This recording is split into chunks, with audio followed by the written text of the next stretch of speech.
আসসালামু আলাইকুম। সবাই কেমন আছেন? সবাইকে রমজান মাসের শুভেচ্ছা। আগাম ঈদ মোবারক। তো দেখতে দেখতে রমজান মাস শেষের দিকে, মানে কি এবারে রমজানটা আসলে অনেক সুন্দর ছিল। রোজাগুলো অনেক মিষ্টি ছিল, আর একদম খুব গরমও না, খুব শীতও না, খুব ঠান্ডাও না, খুব নাতিশীতোষ্ণ একটা সিজনে এবার রোজাটা। তো সত্যি সুন্দর একটা পরিবেশে আমরা সবাই রোজা রাখতে পেরেছি। তো সবার বাসায় সবাই কিভাবে আপনারা ইফতার করেন জানি না। আমার বাসায় আমি এভাবে ইফতার সাজাই। আমার ইফতারগুলো সব আমার মেয়ে সাজায়, আমাকে কিন্তু সাজাতেই দেয় না, ও নিজেই সব সাজায়।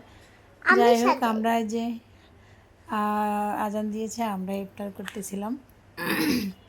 এই যে আমার মেয়ে দুই মেয়ে আলাদা আলাদা প্লেট দিতে হয়, না হলে তো ইফতার হবেই না।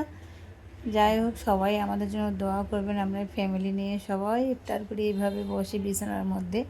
আসলে ডাইনিং টেবিলে বসে ওভাবে হয় না, আসলে বিছানাতেই বসতে বেশি ভালো লাগে। তো সবাই দোয়া করবেন আমাদের জন্য। বাই বাই, আল্লাহ হাফেজ, আসসালামু আলাইকুম।